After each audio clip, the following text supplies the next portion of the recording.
నమస్తే. ఇన్నాళ్ళు నన్ను సపోర్ట్ చేస్తూ, ఎంకరేజ్ చేస్తూ మీ ప్రేమని నాకు అందిస్తున్న ప్రతి ఒక్కరికి కృతజ్ఞతలు.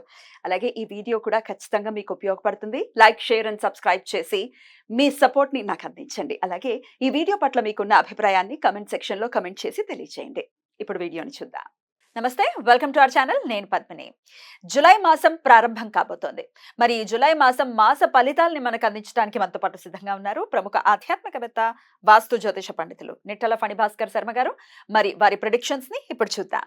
మకర రాశి వారికి జులై మాసం ఎలాంటి ఫలితాలను ఇస్తోందో నిట్టల ఫణిభాస్కర్ శర్మ గారి ప్రెడిక్షన్స్ లో చూద్దాం. వీక్షకులందరికీ నమస్కారం. జూలై నెలలో మకర రాశి వారికి ఏ విధమైనటువంటి ఫలితాలు కలగబోతూ ఉన్నాయో ఈ కార్యక్రమం ద్వారా తెలుసుకుందాం. ముఖ్యంగా మకర రాశి వారికి ఈ మాసంలో అర్ధాష్టమ కుజుని యొక్క దోషం తొలగిపోబోతూ ఉన్నది.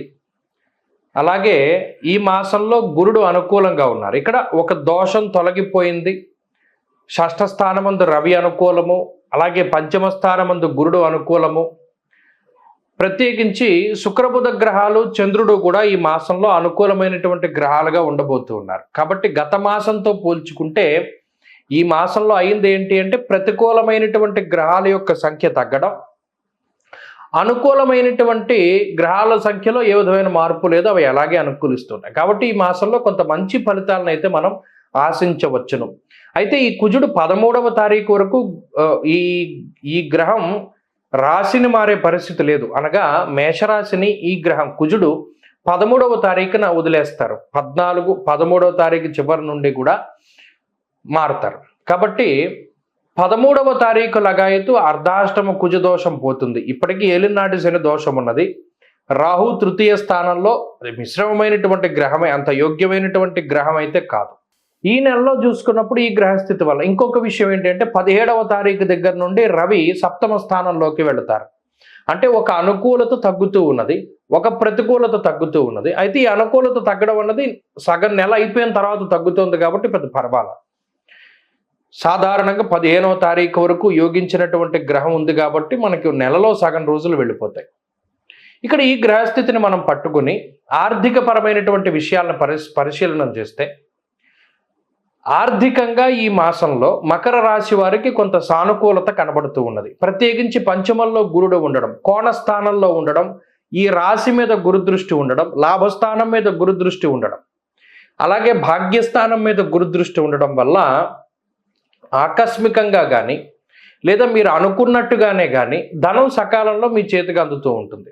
ఉద్యోగంలో మార్పు ద్వారా కొంత ఎక్కువగా ధనాన్ని ఆర్జించడము, వ్యాపారంలో లాభం ద్వారా ధనాన్ని ఆర్జించడము, ఇటువంటివన్నీ కూడా జరగడానికి అవకాశాలు ఉంటాయి.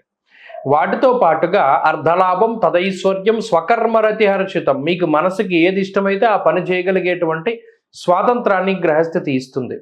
నచ్చినటువంటి విహారయాత్ర చేయాలి, నచ్చిన తీర్థయాత్ర చేయాలి, నచ్చిన బంధువుల ఇళ్ళకి వెళ్ళాలి, చక్కగా ఈ నెలలో ముందుకు వెళ్ళగలుగుతారు.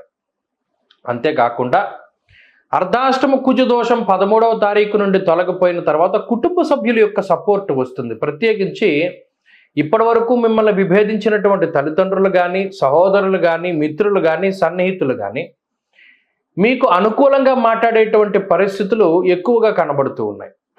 అంతేకాకుండా వారి యొక్క మృదు మధురమైనటువంటి సంభాషణ, వారి మీకు ఇచ్చేటువంటి సలహాలు కానివ్వండి, సూచనలు కానివ్వండి, ఇవన్నీ కూడా చక్కగా మీకు లభించి మంచి ఫలితాలు, మంచి ఆనందదాయకమైనటువంటి ఫలితాలు అనుభవించడానికి అవకాశం ఉంటుంది.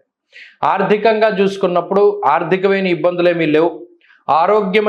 ఆరోగ్యపరమైనటువంటి విషయాల జోలికి వచ్చినప్పుడు మాత్రం 17వ తారీఖు దాటాక సప్తమంలోకి రవి వెళితే సామంత జన విద్వేష దారాపీడా సుతామయం, అంటే మకర రాశి వారికి ఆరోగ్య సమస్యలను చెప్పడం లేదు.